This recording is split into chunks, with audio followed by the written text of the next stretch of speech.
Genesis chapter 11. The Tower of Babel. Now the whole world had one language and a common speech.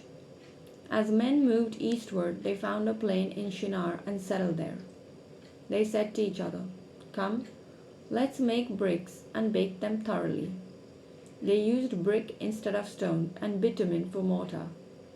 Then they said, "Come, let us build ourselves a city with a tower that reaches to the heavens, so that we may make a name for ourselves and not be scattered over the face of the whole earth."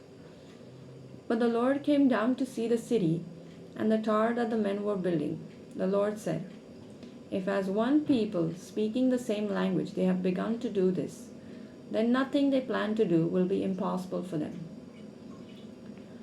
Come, let us go down and confuse their language, so they will not understand each other." So the Lord scattered them from there over all the earth, and they stopped building the city. That is why it is called Babel, because there the Lord confused the language of the whole world. From there the Lord scattered them over the face of the whole earth. From Shem to Abram. This is the account of Shem. 2 years after the flood, when Shem was 100 years old, he became the father of Arphaxad. And after he became the father of Arphaxad, Shem lived 500 years and had other sons and daughters. When Arphaxad had lived 35 years, he became the father of Shelah.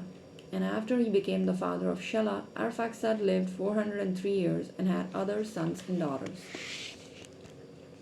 When Shelah had lived 30 years, he became the father of Eber. And after he became the father of Eber, Shelah lived 403 years and had other sons and daughters. When Eber had lived 34 years, he became the father of Peleg. And after he became the father of Peleg, Eber lived 430 years and had other sons and daughters. When Peleg had lived 30 years, he became the father of Reu. And after he became the father of Reu, Peleg lived 209 years and had other sons and daughters. When Reu had lived 32 years, he became the father of Serug. And after he became the father of Serug, Reu lived 207 years and had other sons and daughters. When Serug had lived 30 years, he became the father of Nahor. And after he became the father of Nahor, Serug lived 200 years and had other sons and daughters. When Nahor had lived 29 years, he became the father of Terah. And after he became the father of Terah, Nahor lived 119 years and had other sons and daughters. After Terah had lived 70 years, he became the father of Abram, Nahor, and Haran. This is the account of Terah. Terah became the father of Abram, Nahor, and Haran became the father of Lot. While his father Terah was still alive, Haran died in Ur of the Chaldeans, in the land of his birth. Abram and Nahor both married.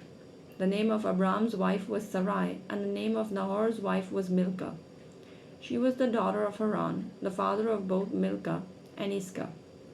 Now Sarai was barren, she had no children.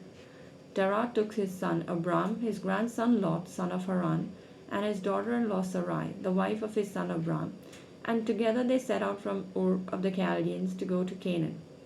But when they came to Haran, they settled there. Terah lived 205 years, and he died in Haran.